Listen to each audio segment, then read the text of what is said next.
राज्यसभा सांसद प्रियंका चतुर्वेदी हमारे साथ फोन लाइन पर जुड़ चुकी है। प्रियंका जी, पहली प्रतिक्रिया, सुप्रीम कोर्ट ने रोक लगा दी है इन नए नियमों पर और 19 मार्च तक केंद्र सरकार से जवाब मांगा है। विरोध जताया था जिस तरीके से गाइडलाइंस के माध्यम से और ध्रुवीकरण फैलाने का काम चल रहा था और नफरत कैंपसेस पे लाने का काम हो रहा था, जहां पे भेदभाव और स्पष्ट हो रहा था, उसको वापस लेना ही लाजमी था। क्योंकि सरकार अपनी जिम्मेदारी से बची और चुप रही, तब आपका ऑनरेबल सुप्रीम कोर्ट ने इस पे संज्ञान लिया है। मैं उसका स्वागत करती हूँ और मैं उम्मीद करती हूँ जो लोग चुप बैठे थे जब आवाज उठाने का समय था, वो समझेंगे कि कितनी बड़ी उन्होंने गैर जिम्मेदाराना काम किया है। बहुत तीखी टिप्पणियां आई हैं सुप्रीम कोर्ट की तरफ से। प्रियंका जी, यूजीसी के जाति संबंधी नियम अस्पष्ट है, सुप्रीम कोर्ट का कहना है, इनका गलत इस्तेमाल हो सकता है, इसकी भाषा को भी स्पष्ट करने के लिए हमें विशेषज्ञों की जरूरत है, ये कहा। और ये भी कहा कि 75 साल बाद जाति विहीन समाज बनाने के मामले में हमने जो कुछ भी हासिल किया है, क्या अब हम उसकी तरफ से उल्टा जा रहे हैं? क्या उल्टी दिशा में हम जा रहे हैं? मैंने जब इसके ऊपर विरोध जताया था, मैंने इसी बातों का विरोध जताया था कि हम जो कोशिश कर रहे थे कि समानता लाएं, इस गाइडलाइन के माध्यम से और असमानता फैलाने का काम कर रहे थे और जातिवाद बढ़ाने का काम कर रहे थे और कैंपसेस में आग लगाने का काम कर रहे थे। एक वर्ग को ऑपरेसर बताते हुए दूसरे वर्ग को ऑपरेस बताते हुए जो गलत नेचुरल कोर्स ऑफ जस्टिस से भाग रहे थे, वो स्पष्ट आज ऑनरेबल सुप्रीम कोर्ट ने किया है। और जो बात मुझे गालियां पड़ी, मेरी ट्रोलिंग हुई, मेरा सरनेम इस्तेमाल करके मुझसे कहा गया कि मैं कोई अपर कास्ट हूं इसलिए मैं बोल रही हूं, पर जहां जहां natural course of justice problem में आएगा, मैं अपनी आवाज उठाऊंगी, बेझिझक उठाऊंगी और मैं उम्मीद करूंगी कि जहां जहां गलत होता है, गलत का गलत कहने की क्षमता रखें। ये बात तो सही है प्रियंका जी, जब जब मौका पड़ा है तब तब आपने अपनी वाणी बुलंद की है, अपनी आवाज़ प्रखर तरीके से सामने रखी है, चाहे वो मुद्दा ऑपरेशन सिंदूर का हो, चाहे वो आज की तारीख में यूजीसी का हो। लेकिन हम जगह जगह पर विरोध प्रदर्शन, प्रोटेस्ट देख रहे हैं और लोग ये कह रहे हैं कि जब तक ये नियम वापस नहीं लिए जाएंगे, सुप्रीम कोर्ट के फैसले का तो हम यहाँ पर इस्तकबाल करते हैं, उसमें कोई प्रॉब्लम नहीं है, लेकिन जब तक सरकार नियमों को वापस नहीं लेती है, हमारा विरोध नहीं रुकने वाला है, हमारे प्रोटेस्ट नहीं रुकने वाले हैं। बिल्कुल, इस बेशर्म सरकार को जिस तरीके से बेशर्मी से ये चुप बैठे रहे, अगर आज सुप्रीम कोर्ट ने फटकारा है और अगर कुछ भी उनके पास फेस सेवर रह गया है तो इस गाइडलाइन को विड्रॉ करने का ही फेस सेवर रह गया। अगर इसके बावजूद ही विड्रॉ नहीं करते हैं, दिखाता है कि इनको ना जनता के प्रोटेस्ट से कोई लेना देना है, ना इनके जनता में समानता लाने से कोई लेना देना है। ये लोग अपने वोट में ही मस्त रहते हैं और जब भी जनता को किसी तरीके की त्रासदी आती है, ये चुप बैठे रहते हैं। इनको विड्रॉ करना ही पड़ेगा क्योंकि अब ये सुप्रीम कोर्ट का भी स्टे और जो शब्द इस्तेमाल किए हैं, और आपने भी कुछ कड़े शब्दों का इस्तेमाल किया। प्रियंका जी कह रही है बेशर्म सरकार है और जो नियम इन्होंने लिए हैं वो नियम वापस लेने ही पड़ेंगे, वरना प्रदर्शन जारी रहेंगे। बहुत बहुत शुक्रिया प्रियंका चतुर्वेदी हमारे साथ जुड़ने के लिए। उद्धव गुट शिवसेना से राज्यसभा सांसद प्रियंका चतुर्वेदी ने कहा लोगों ने खूब मुझे ट्रोल किया, खूब मेरे खिलाफ बातें कही, लेकिन अब सुप्रीम कोर्ट ने भी इस बात को मान लिया है कि यहाँ पर एक को ऑपरेसर और दूसरे को ऑपरेस बताया गया, ये इस तरीके के नियम थे। हमारे साथ उदित राज जुड़ चुके हैं, कांग्रेस के नेता, उनका रुख करते हैं। उदित जी, सुप्रीम कोर्ट ने तो कड़ी टिप्पणी कर दी है, आप पहली बार सरकार के पक्ष में, इन नियमों के पक्ष में नजर आए, लेकिन सुप्रीम कोर्ट ने कह दिया है कि ये नियम और इसकी जो भाषा है, शब्दावली है, वो वेग है, अस्पष्ट है और इसीलिए रोक लगा दी गई है। आज रोक लगाया हो तो मैं नहीं जानता, मुझे मेरी जानकारी आप बढ़ा दीजिए। क्या आज सुप्रीम कोर्ट ने ऐसा कहा है क्या? जी, अभी दरअसल अभी सुनवाई चल रही थी उदित जी, और सुनवाई में सीजेआई ने कुछ बड़ी बड़ी महत्वपूर्ण बातें कही हैं। अगर आप कहें तो मैं आपको वो बता देती हूँ। उन्होंने कहा कि हम अभी भी जातिगत भेदभाव से जूझ रहे हैं। 75 साल में जो सफर हमने तय किया है, इन नियमों से लगता है कि क्या पीछे की तरफ जाना पड़ेगा। नए नियमों का गलत इस्तेमाल का अंदेशा है। वो ये कह रहे हैं कि जो नियमों में शब्दावली का इस्तेमाल है वो अस्पष्ट है। उन्होंने सुप्रीम कोर्ट ने ये भी कहा है कि विशेषज्ञों की कमेटी बनाइए, वो हमें इस पूरे मामले पर बताएगी, लेकिन तब तक के लिए इन नियमों पर रोक लगा दी जाती है। उदित जी, देखिए, ऐसा है कि सुप्रीम कोर्ट किसका है सभी जानते हैं, सबकी मानसिकता जाहिर है, और जो ये तर्क दिया जा रहा है मनवादियों के द्वारा, आरक्षण विरोधियों के द्वारा, जो भी है, उनका ये कहना है कि इसका दुरुपयोग होगा।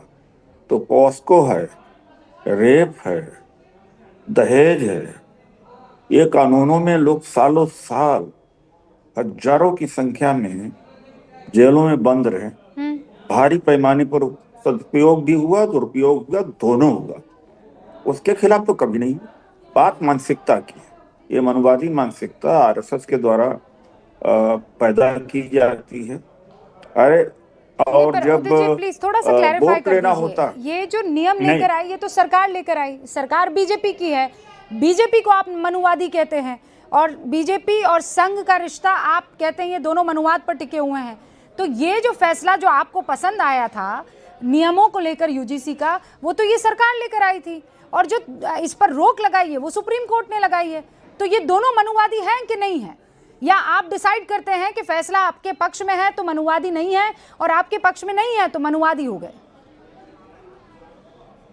मेरी पहली टिप्पणी थी शायद भारत में जब ये आया था कि इसमें एक साजिश लगती है। चित भी अपने पट भी अपनी। विरोध कौन कर रहे हैं? बीजेपी वाले ही विरोध कर रहे हैं, ताकि एक तरफ तो SC ST OBC खुश हो जाएं, और ये जो सवर्ण मानसिकता के लोग हैं वो बीजेपी को किसी भी हालत में छोड़ेंगे नहीं। एक बात। दूसरी बात है कि जो कमेटी है, कहिए मैं उस कमेटी का वो पढ़ देता हूँ कहाँ उसको सुप्रीम कोर्ट को, ये है देखिए गजट है, और जहां से इनको दिक्कत आ रही है ये गजट की कॉपी है, ये मैं पढ़ देता हूँ कि कमेटी में रहेगा कौन। ऐसा क्या इसके अंदर गैजेट मैंने पूरा पढ़ा हुआ है, उसमें दो चीजें, दो प्रावधान मैं बताती हूँ उदित जी। दो प्रावधान कौन सा ये कहा जा रहा है?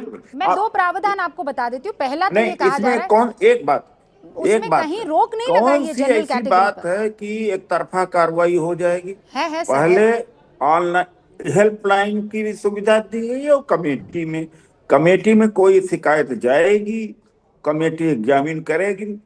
ऐसा तो अभी कोई केस आया ही नहीं कि एक तरफा कार्रवाई हो जाएगी। नहीं सर, ये मानसिकता है सर। केस ले जाने के लिए जिस कमेटी का गठन किया गया है, क्या कहा गया है कि अगर मान लीजिए जातिगत टिप्पणी की जाती है, जातिगत भेदभाव किया जाता है, लेकिन उसमें SC ST OBC है ना भाई। जातिगत टिप्पणी और भेदभाव तो किसी पंडित के साथ भी किया जा सकता है, किसी राजपूत के साथ भी किया जा सकता है, किसी बनिए के खिलाफ भी किया जा सकता है। अरे पंडित के खिलाफ कोई गाली बनी ही नहीं है, राजपूत के खिलाफ कैसे बातें कर रहे हैं? वो तो नाई तेली धोबी को 19 अछूत बनी है उनके लिए। दूसरी बात है कि 46 यूनिवर्सिटीज हैं जिसमें 5 OBC VC हैं, एक SC एक ST। अरे 38 VC हैं, हेड कौन है? एक 1341 प्रोफेसर हैं 46 यूनिवर्सिटीज में, जिसमें केवल 22 OBC के प्रोफेसर हैं। तो सारा कंट्रोल तो इन्हीं के पास है। नहीं पर तो क्या अभी मैं पहले बिंदु पर ही हूँ, मैं उस पर तो बाद में आऊंगी। आप ये कह रहे हैं कि अगड़ों के लिए या जिनको आप कह रहे हैं जनरल कैटेगरी के, उनके खिलाफ किसी तरह की कोई टिप्पणी नहीं होती है यूनिवर्सिटीज में? बात नहीं कर रहा हूँ, ये तरफा कार्रवाई का जो यहाँ पर भगवा खड़ा किया गया है कि झूठी कंप्लेंट। अरे वो कमेटी किस है? उस कमेटी में ये एक दुष्प्रचार कराया जा रहा है। उस कमेटी में सारे SC ST OBC ही है, उसमें महिला भी हैं, दिव्यांग भी हैं, SC ST OBC भी हैं। जो कमेटी का हेड होगा, खूब आप पढ़ाई लिखाई करते हैं। मैं आपसे एक ही प्रश्न पूछ रही हूँ। 2 बच्चों में लड़ाई होती है यूनिवर्सिटी के, अब उसमें सबसे पहले तो आपने 2 बच्चों की जगह एक अगड़ा देख लिया, एक पिछड़ा देख लिया, यहीं पर मामला खराब हो गया। लेकिन चलिए कोई बात नहीं, अब दोनों में लड़ाई होती है, और उसमें कानून ये होना चाहिए कि किसी भी तरह की जातिगत टिप्पणी, तब भी आदमी समझ लेता है, किसी भी तरह की जातिगत टिप्पणी या भेदभाव होगा तो वो वहां कमेटी पर जाएगा। यहाँ तो अपर हैंड दे दिया गया SC ST और OBC को। तो ये तिलक तराजू और तलवार, मार जूते चार, वो जो नारे थे वो क्या थे सर? वो भी तो जातिगत टिप्पणी है ना। सुअर को जनेऊ पहनाकर कैंपस में घुमाना, क्या ये जातिगत टिप्पणी और गाली नहीं है? नहीं, आपका उसका उदाहरण यहाँ न दीजिए। तिलक तराजू कैंपस के बाहर की बात है। सफदरजंग में 25 डॉक्टर फेल किए गए थे इंटरनल असेसमेंट में, और SC ST OBC के थे। जब कॉपी एग्जामिन बाहर से कराई तो 25 के 25 पास हो गए थे। क्या ऐसा कोई डिस्क्रिमिनेशन किसी भी अपर कास्ट के साथ में किसी यूनिवर्सिटी में कभी हुआ है? एक, मैं आईएएस ऑफिसर रहा हूँ, सिविल सर्विसेज क्वालिफाई किया हूँ, interview board SC ST OBC general के लिए अलग बनता है, इसलिए बनता है कि स्टैंडर्डाइजेशन हो जाए जो इंटरव्यू मार्क्स होते हैं। हमेशा देखा जाता है कि अपर कास्ट का जो बोर्ड होता है उसमें उनका मार्क्स हाई होता है, औसतन 40-50 अंक उनको ज्यादा दिया जाता है। इससे बड़ा कोई भेदभाव हो सकता है? नहीं सर, पर अपवाद ये तो भेदभाव आप कर दूसरी सकते तरफ हो, भी देखते हैं। SC ST OBC के जब उदित जी, उसके अंदर उदित है ही जी, नहीं मैं ना कह रही हूँ प्रोफेसर। कोई जातिगत भेदभाव नहीं होना चाहिए। वो अगड़ा है तब भी नहीं और वो पिछड़ा है तब भी नहीं। लेकिन अगर आप किसी के हित के चक्कर में सामने वाले का जबरदस्ती अहित कर लेंगे, यहाँ खेल खराब हो जाएगा। और ये टिप्पणी किसी और की नहीं, सुप्रीम कोर्ट की है, तो आप जानते हैं यहाँ तो कोई राजनीतिक मसला है ही नहीं। कर दीजिए, ये आपके लॉजिक के हिसाब से तो SC ST एक्ट भी खत्म हो जाना चाहिए, दहेज सर कैंपस की बात हो रही है, UGC के नियमों की बात हो रही है। मैं कह रही हूँ हमें SC ST और OBC को आगे बढ़ाने के लिए हर काम करना होगा, लेकिन किसी और कास्ट के कॉस्ट पर नहीं, इक्वालिटी के कॉस्ट पर नहीं। बहुत बहुत शुक्रिया उदित जी। मैं तो कोशिश करूंगी कि 5 बजे आप मेरे साथ बैठे तो अच्छे से बहस हो पाएगी, क्योंकि अभी लगातार खबरें आ रही है। अभी राजीव राय समाजवादी पार्टी के एक बड़े लीडर हैं, सुप्रीम कोर्ट के फैसले पर उनकी तरफ से रिएक्शन आया है, जरा एक बार सुन लेते हैं क्या कह रहे हैं राजीव राय। राजीव राय जी हैं सपा सांसद। सुप्रीम कोर्ट ने UGC के नए नियमों पर जो है उस पर रोक लगाई है। नहीं, क्या ऑब्जर्वेशन क्या है? कोर्ट ने कहा है कि वेग है और यह समाज में जो इक्वालिटी है उसके प्रिंसिपल से यह मेल नहीं खाते हैं। अब ये सुप्रीम कोर्ट ने ऑब्जर्व किया तो सुप्रीम कोर्ट पर तो मैं कोई कमेंट कर नहीं सकता, लेकिन इसकी बात नहीं। जितनी सरकार की जो नीति आती है, बांटने की नीति आती है, ठगने की नीति आती है, कल्याण कम जुमला ज्यादा होता है। क्या अब आप भी इसको आगे जब कोर्ट में सुनवाई जब करेगा तो क्या आप भी दलील या कुछ अपनी ओर से अपनी ओर से हम सुप्रीम कोर्ट में पार्टी नहीं है तो दलील वहाँ क्या देंगे, लेकिन जरूर है कि जब पूरा डिटेल आ जाएगा तब हम उस पर अपनी प्रतिक्रिया देंगे। ये पहली प्रतिक्रिया आपने समाजवादी पार्टी से राजीव राय की सुन ली है। यतेंद्र मेरे सहयोगी इस वक्त हमारे साथ जुड़ चुके हैं। यतेंद्र, जब मैं आपसे बात कर रही हूँ, डॉक्टर निशिकांत दुबे का एक पोस्ट इस वक्त स्क्रीन पर देख रही हूँ, जहां पर वो ये लिख रहे हैं, UGC पर गाली देने वाले सभी ज्ञानी, पिछले 2 दिनों से संसद जा रहा हूं, किसी राजनीतिक दल के किसी सदस्य ने इस पर चर्चा तक करना मुनासिब नहीं समझा। उल्टा जिस सरकार ने प्रधानमंत्री मोदी जी के नेतृत्व में EWS को 10% आरक्षण देकर गरीब की सुध ली, उसी को गाली। मैं दोबारा आपसे करबद्ध निवेदन करता हूं कि मोदी जी पर भरोसा रखिए। संविधान की धारा 14 एवं 15 के तहत ही देश के कानून चलेंगे। सुप्रीम कोर्ट ने भी वही किया जो मैंने कहा। यतेंद्र, देखिए, बिल्कुल निशिकांत दुबे तो पहले दिन से ये कह रहे थे कि इस सरकार पर भरोसा रखिए और किसी के भी साथ भेदभाव नहीं होने दिया जाएगा। 2 दिन पहले भी धर्मेंद्र प्रधान का ये आधिकारिक तौर पर बयान आया था कि सरकार इस पूरे मामले को देख रही है और किसी के भी साथ किसी भी तरह का कोई भेदभाव नहीं होने देगी।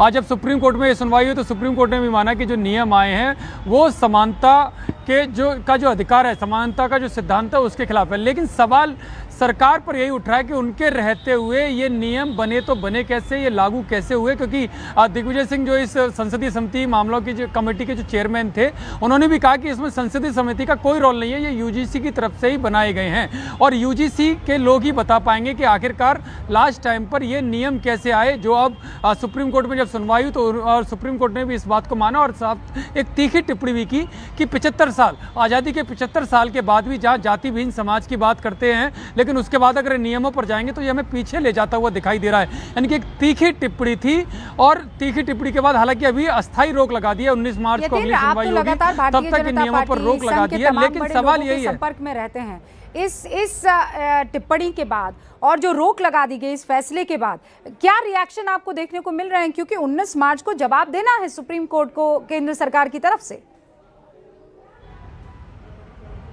देखिए, बिल्कुल 19 मार्च को जवाब आएगा, सरकार की तरफ से भी जवाब, इसमें दलीलें दी जाएंगी। लेकिन जहां तक ऑफ द रिकॉर्ड अगर मैं बात करूं तो जितने भी बड़े नेता हैं उन सबसे बातचीत हुई, उन्होंने भी इस बात को माना कि जो ये नियम आए हैं वो समानता के खिलाफ हैं, उन नियमों को सही नहीं माना जा सकता और ये किसी की शरारत है। हालांकि इंटरनल जो सूत्र बता रहे हैं, इंटरनल जांच भी शुरू हो गई है कि ये लास्ट टाइम पर इस तरह के जो नियम अचानक लाए गए वो किसके कहने पर लाए गए या किसने उनको उसमें संशोधन करवा दिया। जो पहले के नियम थे उसमें कुछ संशोधन किए गए थे, तो इंटरनल जांच भी शुरू हो गई है HRD मिनिस्ट्री के द्वारा। लेकिन ये साफ है कि कोई भी इन नियमों से खुश नहीं था। लेकिन नियम इस तरह से थे क्योंकि OBC और SC ST तबका कहीं नाराज ना हो जाए, एक बड़ा वोट बैंक माना जाता है। उस वोट बैंक की वजह से कोई भी राजनीतिक दल, बीजेपी नहीं, चाहे वो कांग्रेस हो, सपा हो, बसपा हो, TMC हो या AIADMK हो या कोई भी राजनीतिक दल हो, वो इस पर कोई भी खुलकर नहीं बोलना चाह रहा था, ना किसी ने चर्चा की बात मतलब नियम, ये UGC के नए नियम के खिलाफ वहां संसद में हर एक मसले पर आवाज बुलंद करने वाला विपक्ष दिखाई नहीं दिया इस पर कुछ कहते हुए या किसी तरह का। जी राम जी पर खूब हंगामा हमने सुना, उसके बाद कुछ और मसलों पर जब राष्ट्रपति का अभिभाषण हो रहा था बात सुनी हमने, लेकिन इस पर एकदम पिन ड्रॉप साइलेंस था। अच्छा, इस वक्त मैं बता दूं राजस्थान में करणी सेना की एक इंपॉर्टेंट मीटिंग चल रही है, वहीं पर मेरे सहयोगी भवानी मौजूद है, जरा उनका रुख कर लेते हैं। भवानी, क्या फैसला लिया जाएगा? देखिए, सारी अग्रणी जातियों के संगठन है यहाँ इस वक्त इकट्ठे हुए हैं जयपुर के अंदर और इस पूरे मामले पर जो सुप्रीम कोर्ट का नया स्टे आया उसके बाद में फैसला करेंगे कि आगे आंदोलन को करना नहीं करना। उसको लेकर बात कर लेते हैं अलग अलग संगठनों से। महिपाल जी, ये बताएं कि क्या जो सुप्रीम कोर्ट का अभी तक जो रोक लगाई है, अब क्या करेंगे? अब इससे संतुष्ट है आप? सरकार आंशिक जीत आप मान सकते हैं स्वर्ण समाज की, पर ये जीत नहीं है। संसद में बैठे हुए लोग तय करते हैं कि कानून क्या बनना है, कैसे बनना है। हम लोग जब तक उनके समझ में नहीं आएगी ये जंग जारी रखेंगे। स्वर्ण समाज के पूरे संगठन आज यहाँ विराजमान है। इस जयपुर की धरती से, राजस्थान की धरती से दिल्ली तक का सफर हम लोग तय करेंगे और हर एक उस युवा की लड़ाई लड़ने में हम लोग सक्षम है। अगर कोई हमारी ताकत देखना चाहता है तो आज ये सुप्रीम कोर्ट ने जो हमारे पक्ष में फैसला दिया है एक क्षणिक फैसला है, हम आप खुश हो सकते हैं, पर इसमें जब तक जीत नहीं मान सकते, जब तक लोकसभा में आया हुआ बिल लोकसभा में वापस खारिज नहीं होता, तब तक हम लोग इसकी लड़ाई लड़ते रहेंगे। लेकिन एक कमेटी बनाने को लेकर सुप्रीम कोर्ट ने भी कह दिया कि प्रबुद्धजनों की कमेटी बनेगी, तो आप इंतजार तो कर सकते हैं। सरकार, सुप्रीम कोर्ट ने तो पहले भी रिव्यू करने के लिए बोला था SC ST एक्ट को, और फिर उसी एक्ट को आपको मालूम है कि वापस से बहुत ज्यादा कड़ा करके इस लोकसभा में बिल पास करा दिया गया और उसका खामियाजा यह कि 90 से 95% जो SC ST के मुकदमे वो फर्जी हैं, खुद सुप्रीम कोर्ट मान रहा है और हमें बकायदा उसका खामियाजा भुगतना पड़ रहा है। सुनील जी, आप बताएं, ब्राह्मण संगठन से आप बताएं कि ये आप एक बात तो मानेंगे ना कहीं सोसाइटी में भेदभाव हो रहा है, उसको तो खत्म करने की कोशिश है। वही तो हम मांग कर रहे हैं, वही तो मांग हमारी है। समता यदि क्या SC ST OBC के साथ भेदभाव नहीं हो रहा? समता यदि पैदा करनी है, आज जाति के आधार पर भेदभाव नहीं होता, कमजोर और दबंग के आधार पर भेदभाव होता है। कमजोर ब्राह्मण का बच्चा भी हो सकता है, बैश्य का बच्चा भी हो सकता है, मीणा का बच्चा भी हो सकता है, SC का बच्चा भी हो सकता है। यदि कोई ST है और वो कलेक्टर का बेटा है, उसके संग कौन भेदभाव करेगा? कोई व्यापारी है, कोई मंत्री है और वो SC का बच्चा है, उसके संग कौन भेदभाव करेगा? जाति कोई भेदभाव का आधार नहीं है आज के समय में। ये बिल्कुल गलत परिपाटी एक चल गई। तो आप मानते कैंपस में भेदभाव नहीं होता? बिल्कुल, कोई कैंपस में यदि आप जाओगे तो सारे बच्चे आपको क्रिकेट खेलते मिलेंगे, वॉलीबॉल खेलते मिलेंगे, साथ में कैंटीन में बैठे हुए मिलेंगे। कहाँ भेदभाव है? राजस्थान के पूर्व शिक्षा मंत्री है शैलेंद्र जोशी। शैलेंद्र जी, आप बताएं कि आप तो खुद शिक्षा मंत्री रहे हुए हैं, आप क्या देखते हैं कि UGC ने किया कुछ सोच समझ? UGC ने बिल्कुल गलत किया है। गलत इसलिए किया है कि UGC की जो सिफारिश है वो है ST SC OBC और एक कमेटी बनेगी, SC का एक, SC का एक, ST का एक, OBC का एक, महिला प्रतिनिधि एक, डिसेबल का एक प्रतिनिधि, और ये इस तरह से इसी कैटेगरी के प्रतिनिधि होंगे। 10 आदमियों की कोर कमेटी बनेगी, वो डिसीजन लेगी और उसके अलावा ये जो डिसीजन लेगी इसमें कोई सुनवाई की अपॉर्चुनिटी नहीं है। लेकिन अब तो सुप्रीम कोर्ट ने कहा है ना कि एक प्रबुद्धजनों की कमेटी एक सुझाव देगी, उसके बाद में आगे तय कर लिया जाएगा। अभी तो रोक लगी गई। देखिए, नहीं, ये कहना बिल्कुल गलत है कि सुप्रीम कोर्ट ने स्टे कर दिया है। केवल CJI और मिस्टर बागची की जो डबल बेंच है DB ने, उन्होंने ये कहा है कि ये मामले पर जो रिएक्शन आ रहे हैं उसको देखते हुए हम इसको अर्जेंसी का मामला मानते हैं। हम बहुत अर्ली इस स्टेज पर जिसे कहना चाहिए इसको लिस्टेड करेंगे सुप्रीम कोर्ट के लिए। और दूसरा ये भी कहा है कि साथ ही उन्होंने ये भी कहा है कि आप UGC को कहा है कि जल्दी जल्दी जवाब दीजिए। आप कुछ यहाँ देखिए, काफी संख्या के अंदर लोग इकट्ठे हुए, उनसे भी बात कर लेते हैं। आप बताएं, आपको क्या लगता है? ये हाँ भाई साहब, ये बहुत गलत किया है। ये हमारे बच्चों के साथ भेदभाव किया। एक तरफ तो कहते हैं कि हिंदू सब एक है और दूसरी तरफ हम लोगों को बांट रहे, हमारे बच्चों को बांट रहे। तो भाई ये यूजीसी तो लागू होना ही नहीं चाहिए। SC/ST कानून जब पहले से है वो भी पूर्णतः भेदभाव पूर्ण वाला कानून था। इसके बाद और सवर्णों को जांच से पहले, किसी आरोप से पहले मुलजिम मान लेने की जो ये मंशा जाहिर की जा रही है कि पहले ही इनको मुलजिम बना दो और जेल भेज दो, सुनवाई भी नहीं होगी। आतंकवादी पे भी कोई मुकदमा चलता, 10 आदमी मारे हुए तो पहले उसकी सुनवाई होती है, उसको वकील दिया जाता है। यहाँ पे सुनवाई नहीं होगी, सीधी कार्रवाई होगी। तो आप देखिए कि काफी, आप बताएं कि अब तो कोर्ट ने रोक भी लगा दी है, आपको क्या लगता है? माननीय सर्वोच्च न्यायालय का धन्यवाद ज्ञापन करते हैं, लेकिन सर्वोच्च न्यायालय के करने से कानून तो वापस नहीं हो रहा। सर्वोच्च न्यायालय ने SC/ST के ऊपर भी रोक लगाई थी, लेकिन इन्होंने, नेताओं ने उसको नहीं माना। उसमें भी हमको यही है कि बिना तो अभी भी आपको यकीन नहीं है? सुप्रीम कोर्ट सर्वोच्च है, जब उन्होंने स्टे दिया है और एक कमेटी बनाएंगे, तब तक आप इंतजार कर सकते हैं? आपका आंदोलन फिर भी होगा? नहीं, इस दो मुंह की सरकार का हमको कोई भरोसा नहीं है। हम सर्वोच्च देखिए कि आप बताएं। सरकार की जो नीतियां बनाई गई है उसमें सर्वप्रथम जो एक काला कानून हम बनाया हमारे लिए, सवर्णों के लिए, ये बहुत गलत बनाया गया है और इसको रद्द करना चाहिए। आप सिर्फ आर्थिक स्थिति के आधार पर आरक्षण बांटो, आरक्षण का दंश भी हम झेल रहे हैं आज इतने 70-80 सालों से। ये समाज को बांटने की प्रक्रिया है, समाज को एक करने की प्रक्रिया नहीं है। सुप्रीम कोर्ट ने रोक लगाई पर इस पर स्टे नहीं हुआ है पूरी तरह से, ये रद्द नहीं हुआ है कानून। तो आप देखिए कि अभी भी लोगों को यकीन नहीं है। उनको लगता है कि सुप्रीम कोर्ट ने जरूर स्टे दिया है, लेकिन क्योंकि सरकार से मांग कर रहे हैं कि सरकार जब तक तय कर लेती पूरे मसले को लेकर, तब तक नहीं लेती है, तब तक करनी सेना का ये विरोध प्रदर्शन जारी रहेगा। ये बड़ी खबर भवानी इस वक्त देते हुए, इनफैक्ट न्यूज़ 18 इंडिया वो अदद कैमरा और अदद टीम है भवानी संघ जो वहां पर मीटिंग में लाइव मौजूद हैं और ये बात क्लियर हो चुकी है कि वो तब तक ये कदम नहीं उठाए, वापस पीछे खींचेंगे जब तक सरकार की तरफ से ये नियम वापस नहीं लिए जाते हैं। आज जब सुप्रीम कोर्ट में इस पर सुनवाई हो रही थी तो सीधे तौर पर कुछ टिप्पणियां की गई है। चंद्रमोहन के साथ भी कुछ स्टूडेंट्स मुझे नजर आ रहे हैं बिहार में, उनका रुख कर लेते हैं। चंद्रमोहन, आप कहां पर मौजूद हैं और अभी उनकी क्या प्रतिक्रिया है वहां पर मौजूद लोगों की सुप्रीम कोर्ट के इस फैसले पर?